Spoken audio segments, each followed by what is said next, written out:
Ladies and gentlemen, welcome to episode 25 of the ARC podcast. I have missed you guys. Just come back from the US, watching exactly what happened at CPAC USA in Washington, D.C. My first time being to America, my first time seeing snow. It was amazing. It was actually really cool. I'll get into a bit of that later in other videos where I'll go into a bit more depth. But today I'm joined by a very special guest, by the Honourable Senator Malcolm Roberts. Malcolm, please welcome to the ARC podcast. Thank you very much, Joel. Good to be here at last.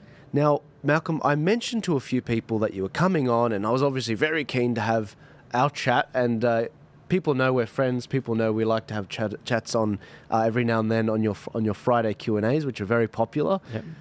But the big elephant in the room that I've addressed previously about the hate speech bill, I wanted to give you firstly the opportunity before we get into it. Mate, what happened to that? Because a lot of people I'm coming up to in the freedom movement, they're like, why did Malcolm and Pauline not show up for that vote, for that hate speech bill vote? Mate, what happened with that? Well, it was difficult. We had a discussion as to whether we oppose or abstain. I'll explain why we abstained.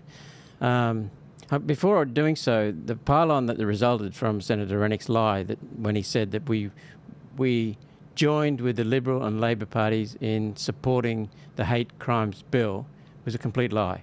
And then the pylon from the Libertarians and the pylon from other parties was just disgraceful. But I want to compliment 5 people, yourself included, because you took a neutral stance and you took just inquiring. The others, Topher Field, John Ruddock, Ralph Babette, and Jim Wilmot, for their civility and their honesty. They didn't pile on. They showed some character in abstaining from criticising us. So normally, Joel, what happens is that if, as happened in this case, the Labor Party or the Liberal Party bring something in, rush it in, don't have proper committee scrutiny of it, don't have proper time for us to scrutinise it, then guillotine the vote, then we just straight oppose it. It's got to be very, very outstanding to support a bill that goes through that mess. So we were inclined to oppose it, and then Ralph and a couple of others came up to me and said, "What are you doing?" I said, "We're abstaining." "What? You got to support it. It's got to oppose it." And I said, "No, mate. There's a logic to what we're doing." Because as you know, Pauline's pretty strong on this kind of stuff, and as am I. And it's important to understand that it's the hate crimes bill. The hate crimes bill. It's not the hate speech bill, it's the hate crimes bill. And we said we cannot support it. This is a discussion between Pauline and myself. We just cannot support this because of the language, because some of the assumptions, some of the context of the bill, just could not support it. It was a dog of a bill. Plus it was bulldozed through the Senate. And then Pauline said, we got to be careful because we were clearly going to stand on our own. That didn't bother us. It doesn't bother Pauline and me to be the only two in the Senate. So we had, it was a stitch-up. The Liberal and Labor had about 60, and the Greens all combined, and the Nationals combined, to have about 66 of the 76 votes. So there's no way we could win, no way we could influence the vote at all. So without having said anything, we wanted to send some signals. Because we believe, and I think most Australians would believe, that the use of physical force or the threat of violence or the threat of physical force is abhorrent, and Australians don't put up with that. So we couldn't let that go just by opposing it. But we couldn't support the bill, so we had to oppose the way it was done and the way it was introduced. So he said, okay, let's send a signal to Australians, because we know there are people, the groups I haven't got my notes with me, but there are many groups, including people who are disabled. Here they are. There's sexual orientation, gender identity, intersex status, disability, disease in part of that, religion. Many groups in Australia who are currently under threat, physical violence and physical threats. We're not going to accept that. Hate crimes are real, and they are being exercised on people, and so we wanted to send a signal saying we absolutely support the protection of those people. Every Australian has a right to live in security and safety, and so we wanted to say that. But we couldn't support the bill because of the reasons I just mentioned: the language, the looseness, So we said, well, bugger it, everyone's going to expect us to oppose it, but we have to send a signal to those people who are looking for support. Right. So you do actually believe that there needs to be. There were a lot of good things about the bill, now, but it had a lot of bad about the bill as well. So you were sort of in an awkward position where it was like, look, we don't support the worst kinds of excesses on this bill on free speech, but at the same time you needed some work, and the government wasn't really working with you. They were just sort of guillotining it through. Is that right? So normally what would happen is sometimes I'll get up in the Senate and talk about some of the positive aspects of a bill, not this bill, but positive aspects of a bill, and then say, however, we're going to oppose it for this reason. Right. Or I might say, there's some merit in this bill, there's some dogs in this bill, right. We're going to abstain. Right. We didn't get a chance to speak. No speeches. No speeches at all. No speeches, And right. The core part of the bill is a person commits an offence if the person threatens to use force or violence against a group. The targeted group is distinguished by race, religion, sex, sexual orientation, gender identity, intersex status, disability, including disease, nationality, national or ethnic origin, or political opinion. So it also applies to political opinion. And a reasonable member of the targeted group would fear that the threat will be carried out. And the threat, if carried out, would threaten the peace, order and good government of the Commonwealth. Well, that makes sense to me. But then the language was so sloppy and so loose. Yeah. And we couldn't support it. It was too vague. Like, you didn't have to improve intent of the actual person that's saying something as well. Yeah. You just had to improve that the person felt hurt that it received that comment. Well, no, that the person would genuinely feel fear that the threat will be carried out. So it can't be just a reckless threat. But right, that's insane. That's okay. So Pauline's comments when you guys were at that press conference, because from an outsider's... I was there. Yeah, you were there. From an outsider's perspective, from me just sort of following what was going on, we're about to kick off a campaign. We're about to kick off a campaign for a big election. And it kind of has already started.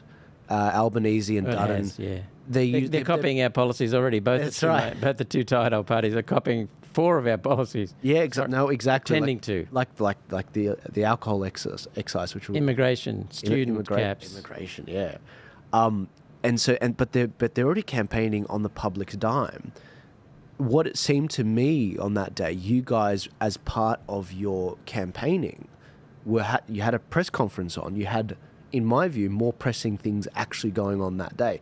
And that's what I remarked to people in the last episode before I left. I said, look, Malcolm wasn't sipping pina coladas in his office. It's not like he was not doing anything else.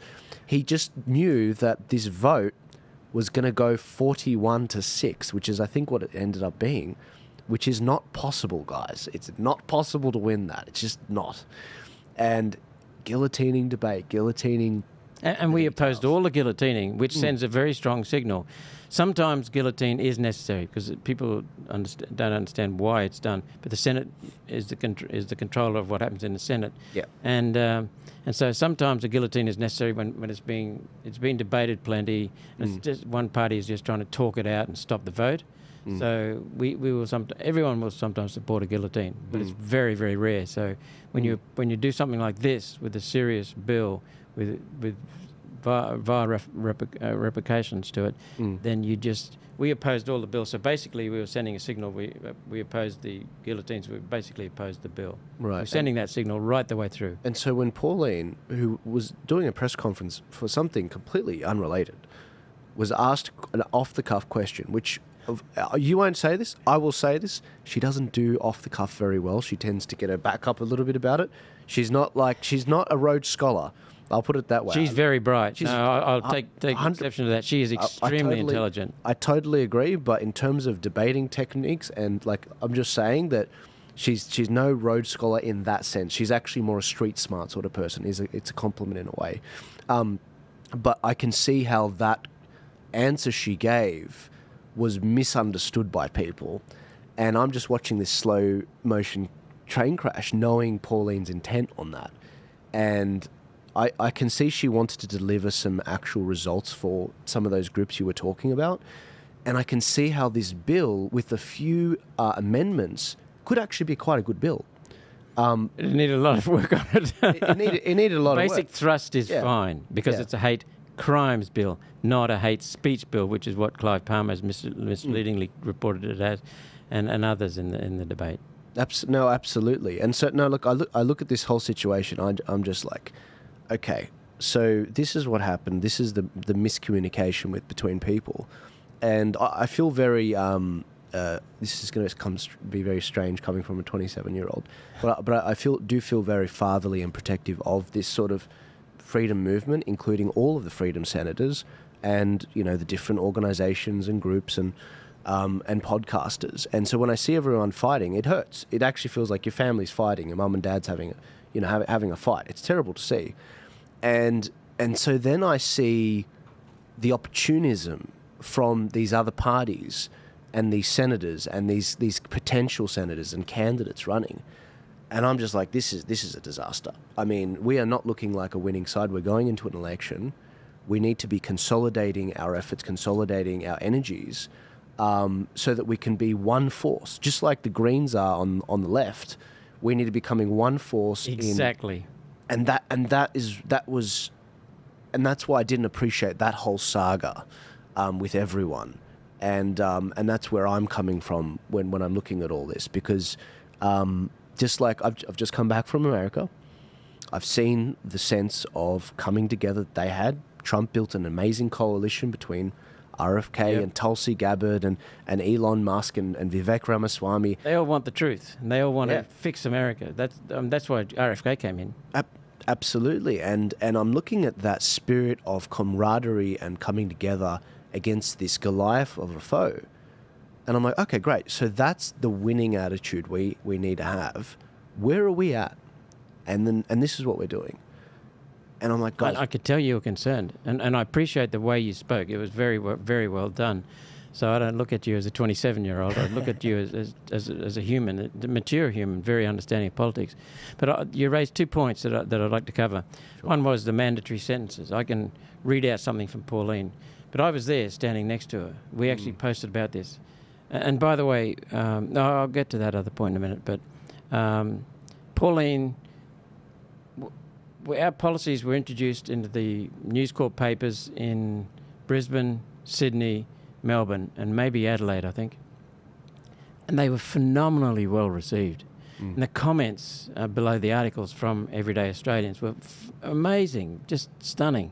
And that caused a lot of turmoil amongst some other minor parties who were quite frankly jealous. We worked that out. They were what the hell do we do now? They were thinking that. But Pauline, she's never one to back away from something. And the policies were so well received that it was a funny media conference, because no one was asking a question about the policies.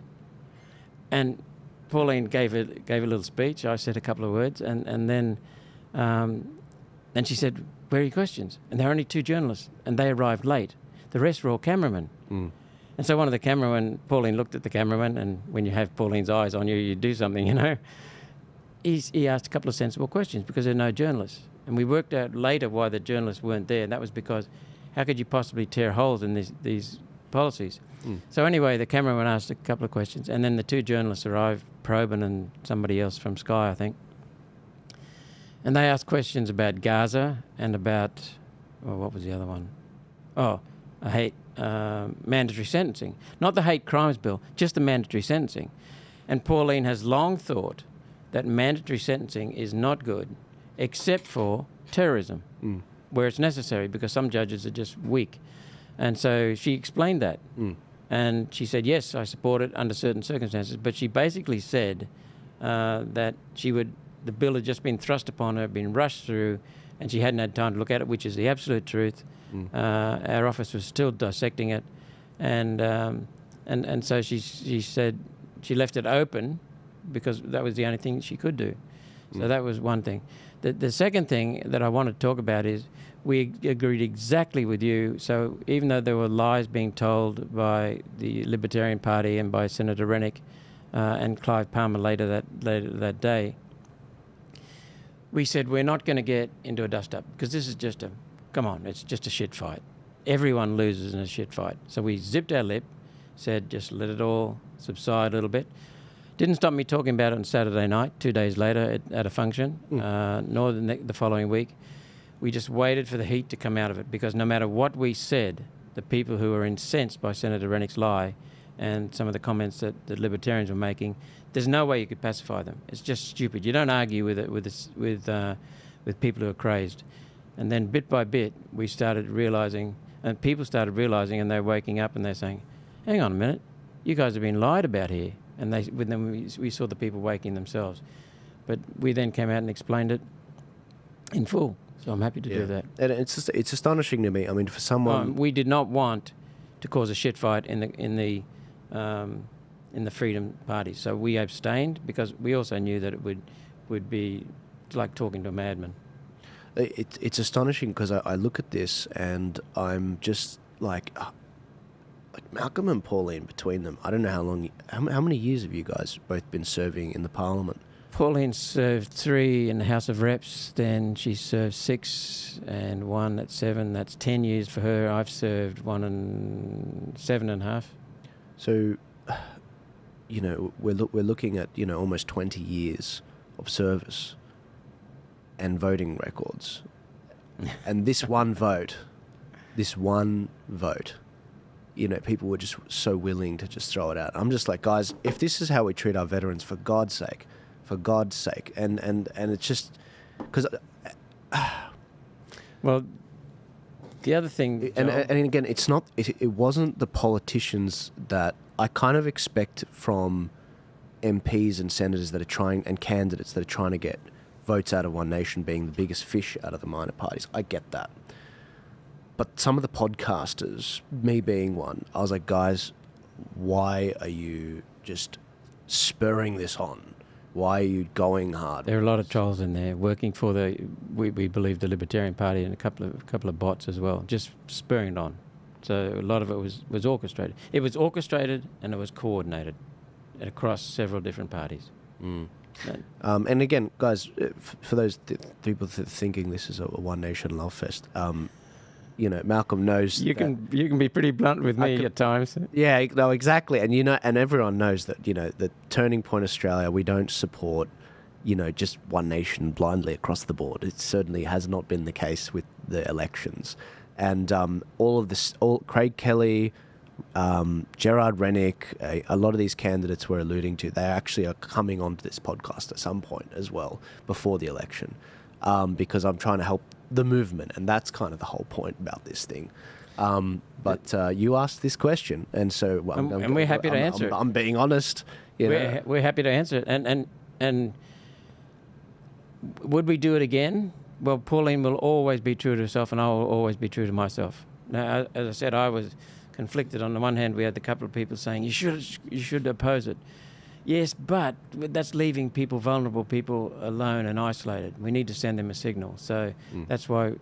So would we do it again? We probably would do it again, because it was the right thing to do. And one of Pauline's staff came up to me. He's a very sensible, politically astute person. He said, "I'm so proud to be in One Nation because you stand by principle," and that was wonderful. So and the other thing is that not only was One Nation a short-term casualty, but the English language was a casualty, because the dictionary meaning of abstain was completely thrown out the window. The word abstain suddenly meant support, which is completely wrong. The dictionary meaning of abstain is to hold oneself back voluntarily, especially from something regarded as improper.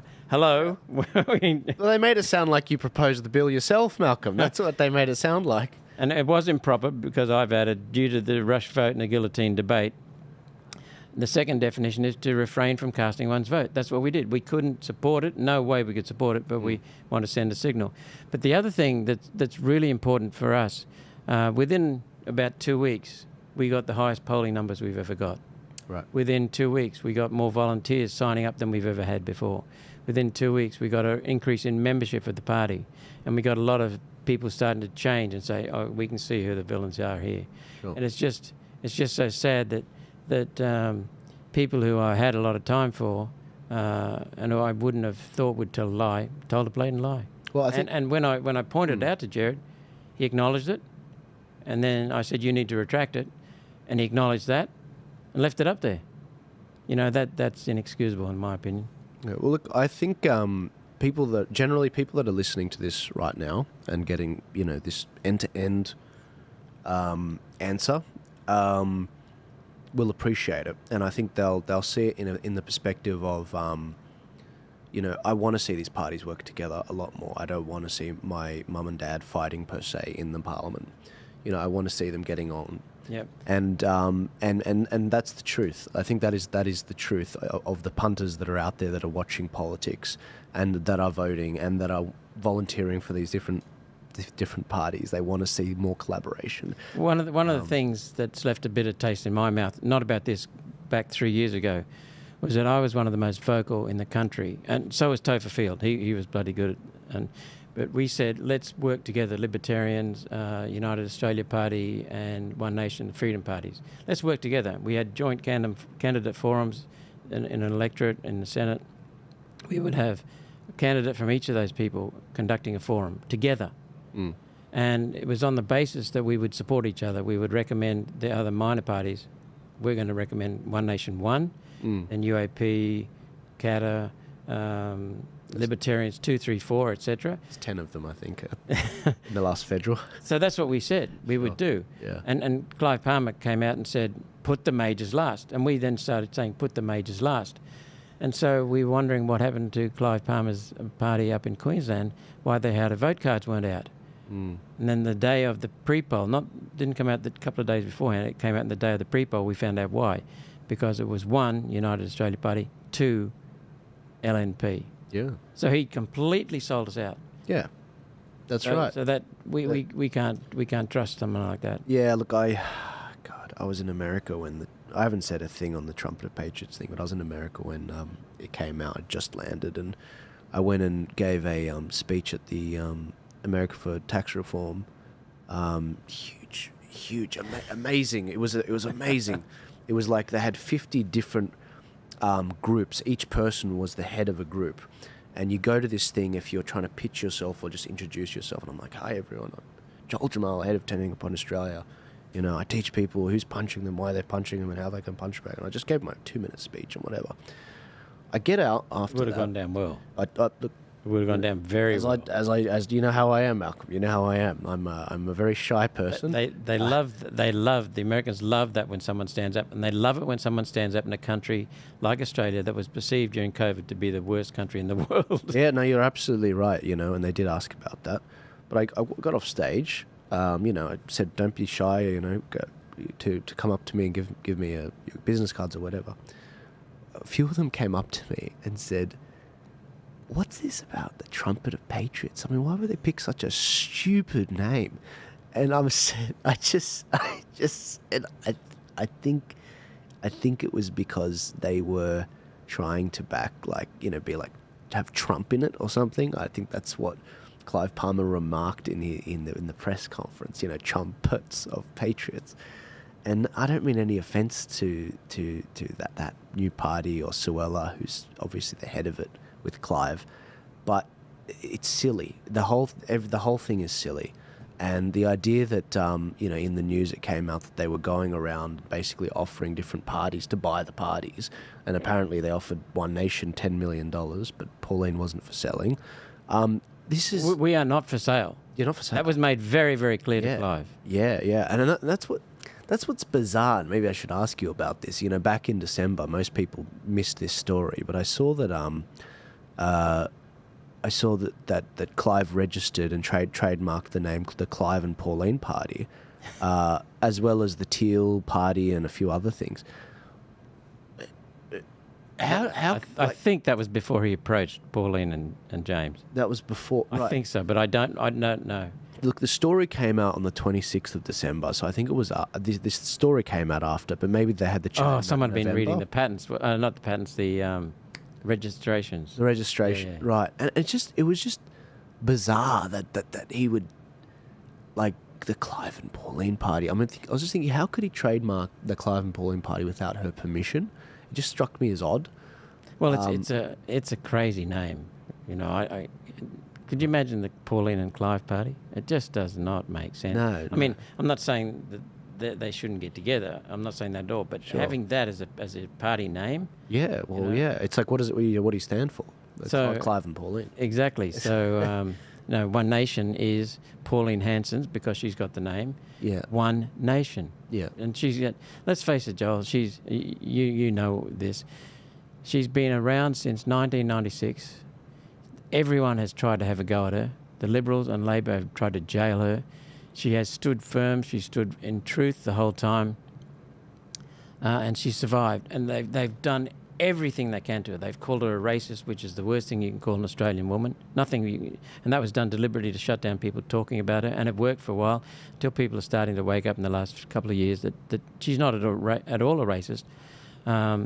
Asian people who've come here for the Australian culture and Aboriginals love our work, so that they think very highly of us.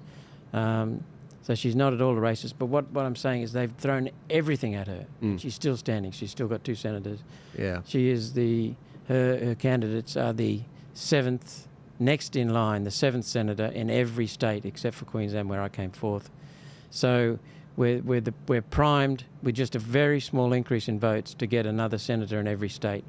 And so I guess, and I don't know what's in their mind, but if I were the Libertarians, if I was another Freedom Party, I'd be trying to take votes off the Liberal Party, because you get 2% of the Liberal Party is a lot more votes than getting 2% off us. And I'll be trying to work with One Nation, because we are so close to getting 5 or so senators in the Parliament, which will give us the balance of power, and the Conservatives in Australia balance of power. There's no one else capable of doing that. No one. No one at all, not even close. No, yeah. You got everywhere you run, you get 5% in your back pocket. That's just a matter of fact. And look at the quality of the people. Warwick in New South Wales, Warren Pickering in Victoria. Warren's great, yeah. Warren's amazing, veteran, really switched on, energetic. We've got Jennifer Game. Don't argue with her, mate. She'll clean you up, even you, because I believe it. she is highly intelligent. Yeah. And in Western Australia, we've got Tyrone, and they're really solid people. Yeah, yeah. So it just doesn't make any sense. If you would want to destroy the party with the best chances of actually getting Conservative into the Senate, go ahead and destroy One Nation. Yeah, look, that doesn't make sense. I remember making this argument to the Victorians in their state election in 2022. It's hard to believe we're coming up on another state election for them next year. But I made the point to them. I said, guys, there are 9 freedom parties for your state election, and your freedom vote is about 11.6%. So you need 14% to become a senator. That's a full quota. Yep. Maybe you need about 9 or 10%, to kick it over a bit with preferences. There's 9 parties splitting that 11.6%. And as you pointed out, One Nation's got a very solid bedrock of 5 to 8, and sometimes probably in South Australia it's around about 13%. So nationally we got up to 9%. So we're at about 9%, I think. Yeah. Which is a pretty damn solid base foundation. No one can come close to that. No, I totally agree. So no wonder Clive wanted to try and buy us. Yeah. But Pauline has never been for sale. She never will be for sale. She's that kind of woman. When she asked me to stand beside her, she got wind in 2016 of me doing some work on opposing the climate fraud. And she said to me one day at a forum when I finished speaking, she said, will you come on the Senate ticket with me? And I said, well, I'll think about it. I'll talk with my wife first. So I talked with my wife, and she said yes. And it's always good to have her on side. And then I said to Pauline, right, my wife's fine with it. She's comfortable with it. And Pauline said, sign up. No. Now I talk with you. We went out there. She was thinking maybe a couple of hours. 11 and a half hours later, I left. And I came away so thoroughly impressed. And I've done a lot of recruiting. I'm not a sloppy recruiter. Very impressed with her. There's no way anyone could have pulled that thing together. But the fact that here she was 20 years later in 2016, leading this party and putting her own money, I'm talking hundreds of thousands of dollars in bank loans into that, and putting it all on the line. She's just phenomenal. She has never, ever told me a lie, and neither has James Ashby. Never, both of them together. If James was not honest, Pauline would have got rid of him straight away. But she's had colourful people around her. Some people who haven't been worthy of the trust, but she gets rid of them very quickly. So Queensland, I've alluded, it's a very hotly contested election in terms of the parties that are running, and it's a hot contest between yourself and Senator Gerard Rennick, and I'm excited to see how the campaign unfolds with that. Both being both great incumbents that have had both a great and there's a voting record, and there's a chance that both of us can get in. That's right. And depending upon the Liberal vote. Absolutely, and I pray that you do kick off that third Liberal that's on the candidate there. I pray that you guys do knock it off. So I'm going to be parochial, but I think also factual in saying putting me 1 and Gerard 2 is the best way to get us both in, because I've got the solid base of One Nation behind me. Gerard and I have got a similar level of personal support, social media as well as just in general in the public, both recognised. So I think that so long as I get in first, then our leftover votes, our preferences, can go, not our preferences, but our voters' preferences can go to Gerard and maybe get him in. So that would be phenomenal, get us both back. So a few people have mentioned to me, they've said, all right, because whenever I ask a lot of people, every time I come across a Queenslander, I say, okay, I'm putting a gun to your head, figuratively. You have to answer this question. I say this to every one of them. You can't say no. And they're like, okay, just give me the question, Joel. What is it? Gerard or Malcolm? And they're like, oh, no. And it's a compliment. I mean, they love both of you. And that's really good to see, because you as I said, you both had a phenomenal voting record over the years that you've had, respectively. But you got to pick one, and it's pretty much a dead even with the two of you. So the personal level is there for both of us. It's similar, and I've got the One Nation rump underneath me. Yeah.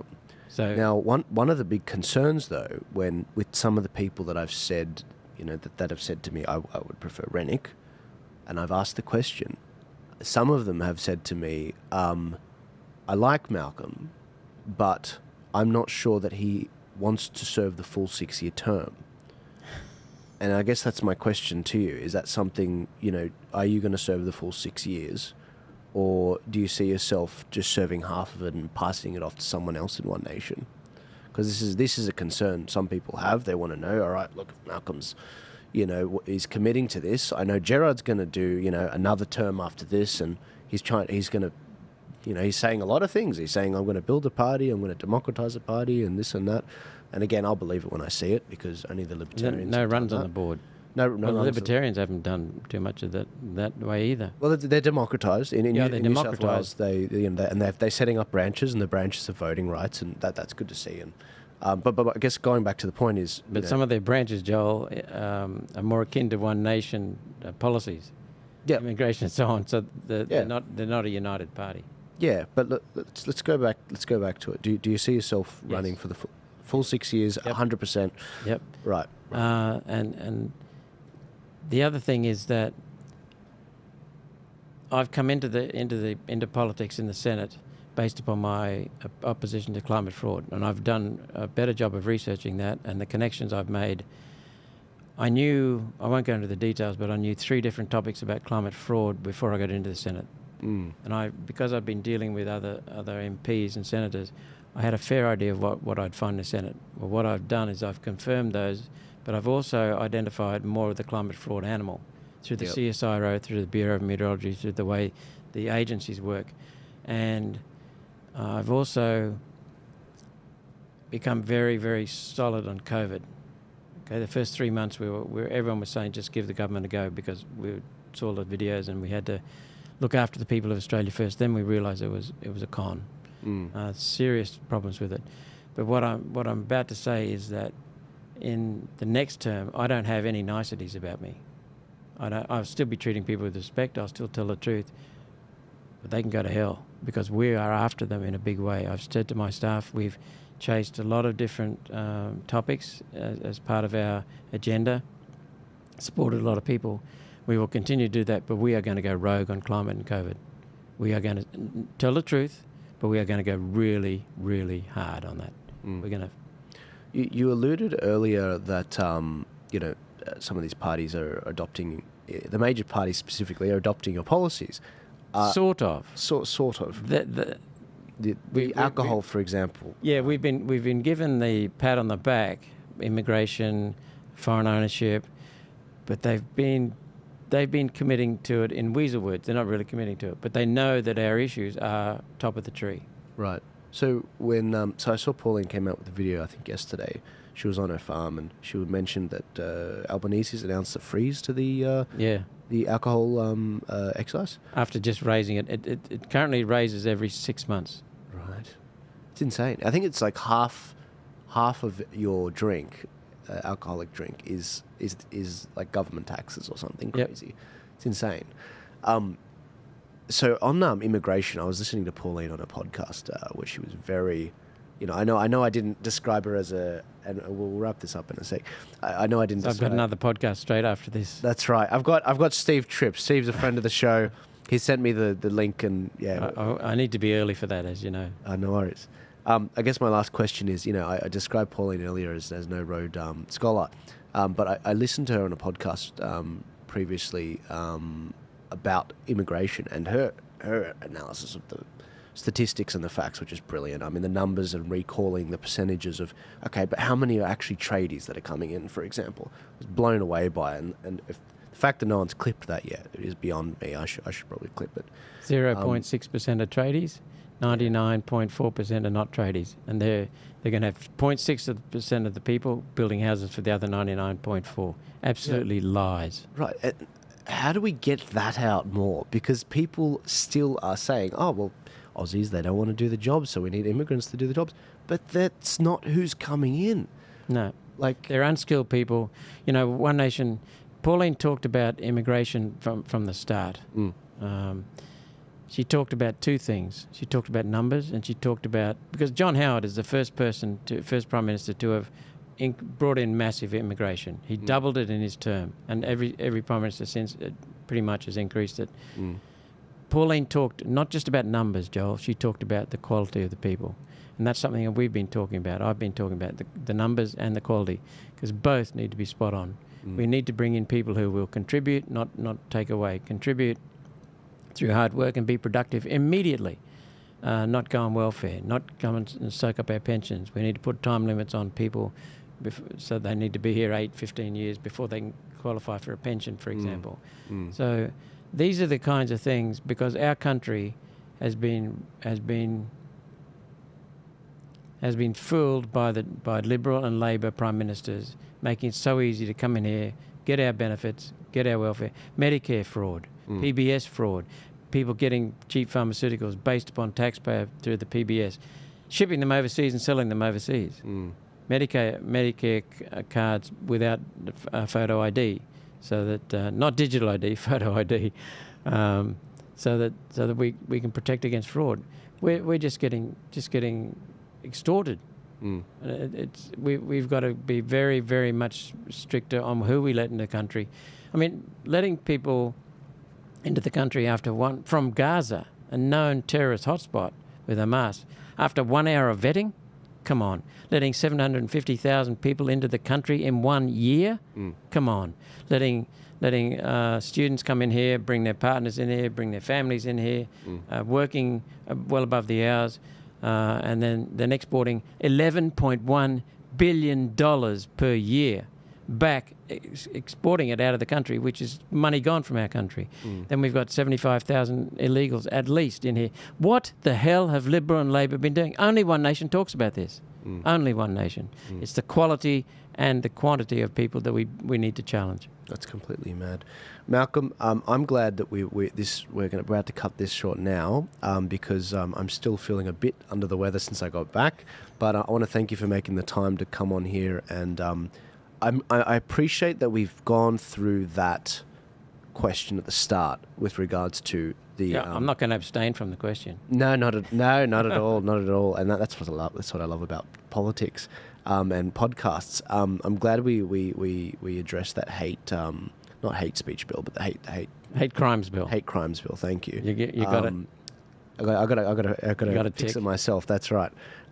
Because I think a lot of people did have the concerns around that, and it means that we don't have to deal with that again. People can watch it, and it's done. Well, you know, if I'd seen the lies that were told about us blatantly, I would have had very big concerns about us. But having been in the discussion with Pauline about what signal to send, I am completely happy with what we did. Sure, and that's why we have to not leave it to Liberal and Labor. We need to work together to get these parties to combine their efforts, combine their votes. Everyone that left a like, even now, a comment saying Malcolm's full of crap, no worries. Or you know, maybe you don't like what Rennick did. It's like, yeah, Matt Rennick's full of, he shouldn't have gone after Malcolm in this way. Great, go to both of their websites, whichever one you like. Go volunteer. Get off your asses and hand out some how to vote cards at the election and build the pie, build the freedom vote, do what the Yanks did. If you like what you're seeing every day on your TV where Trump's going after Zelensky, you want that sort of thing in Australia, get off your asses and make it happen, because no one's coming to save you, all right?